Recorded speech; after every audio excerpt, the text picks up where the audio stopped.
तो स्वागत है एक नए एपिसोड में भाई। आज मैं इंडिया के 3 सबसे हॉन्टेड प्लेसेस की कहानी सुनाने वाला हूँ शॉर्ट में। तो पहले नंबर पे भारत में जो सबसे भूतिया जगह है उस पे आता है भानगढ़ का किला। ये किला राजस्थान में है और ये किला सबसे भूतिया माना जाता है। वैसे तो ये एक टूरिस्ट प्लेस, लेकिन भारत सरकार के द्वारा एक बोर्ड लगाया गया है जिसमें साफ साफ लिखा हुआ है कि भानगढ़ की सीमा में सूर्योदय से पहले और सूर्यास्त के बाद प्रवेश करना वर्जित है। ये बोर्ड अपने आप में बहुत बड़ी गवाही देता है भानगढ़ में मौजूद उस खतरे के बारे में। भानगढ़ की कहानी अगर देखें तो भाई कहते हैं कि श्राप की वजह से भानगढ़ बर्बाद हो गया। कभी जो आबाद था वो अब वीरान खंडहर बनकर इतिहास में दर्ज है।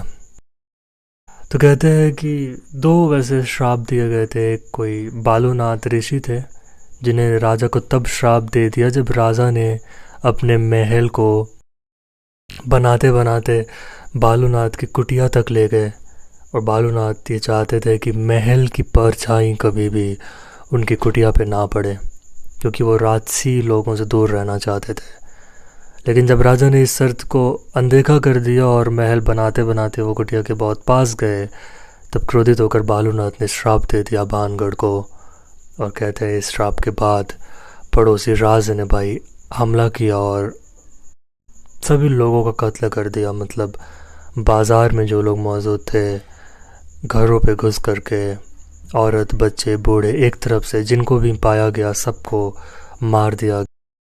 महल के बहुत से लोगों को मार दिया गया और तब से आज तक भानगढ़ भूतहा बन गया है। कहते हैं जिन लोगों ने भी अपनी जान गंवाई उनकी आत्मा आज भी भानगढ़ में भटकती है। दूसरे नंबर पे आता है एक रानी थी, उसने श्राप दे दिया। रानी रत्नावती ने, एक तांत्रिक था जो रानी को पाना चाहता था, और जब रानी ने उसके प्रेम को अस्वीकार कर दिया तब वो तांत्रिक बहुत ही गुस्सा हो गया और उसने एक जादुई तेल दिया रानी को जो अक्सर देता था उनके बालों के लिए। और रानी ने जब इस बार वो तेल लगाया तो रानी की मौत हो जाती है। और मरने से पहले रानी ने श्राप दिया कि भानगढ़ कभी भी आबाद नहीं होगा, और उसके बाद भानगढ़ बर्बाद हो गया। दूसरे नंबर पे जो प्लेस है वो है भाई कुलधरा गांव, कुलधरा विलेज, जो कि राजस्थान में ही है। और कुलधरा की कहानी ये है कि भाई कुलधरा के आसपास 83 गांव में 83 विलेजेस में पालीवाल ब्राह्मण रहते थे। उस समय जैसलमेर का एक राजा था जो कि कुलधरा के मुखिया की बेटी से प्यार करने लगा और वो उसे शादी करना चाहता था। राजा का प्रस्ताव जब कुलधरा पहुंचता है तो सभी लोगों ने मना कर दिया कि हम शादी नहीं कर सकते हैं, क्योंकि वो राजपूत है, ब्राह्मणों की शादी नहीं होती है वहाँ पे। तो राजा क्रोधित हो जाता है और उसने कहा कि हम तुम्हें बर्बाद कर देंगे, सभी लोगों को हम एक्स्ट्रा लगान वसूल करेंगे और तुम लोगों को हम छोड़ेंगे नहीं। एक थ्रेट था। कहते हैं कि 1825 में रातों रात इस इंसिडेंट के बाद 83 गांव खाली हो गए।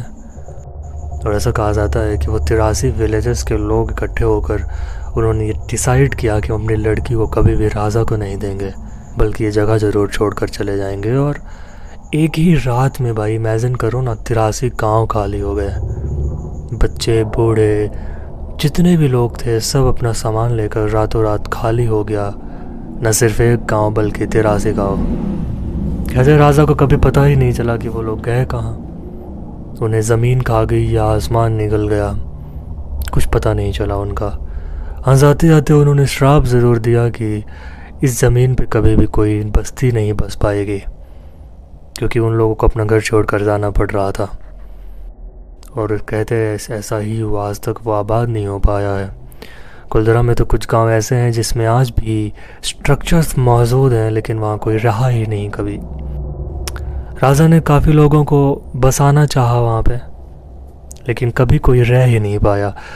सूरज डूबते ही कुछ अजीबो गरीब घटनाएं घटने लगती हैं वहाँ पे।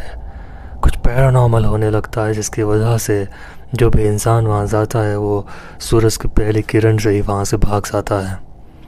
कुलधरा में भी भाई आज तुम अगर जाना चाहो तो जा सकते हो, टूरिस्ट प्लेस है। 8 बजे से लेकर शाम को 6 बजे तक आप जा सकते हो। 6 के बाद कुलधरा पे प्रवेश नहीं करना चाहिए, लोकल्स करने भी नहीं देते हैं। तो दूसरी प्लेस थी।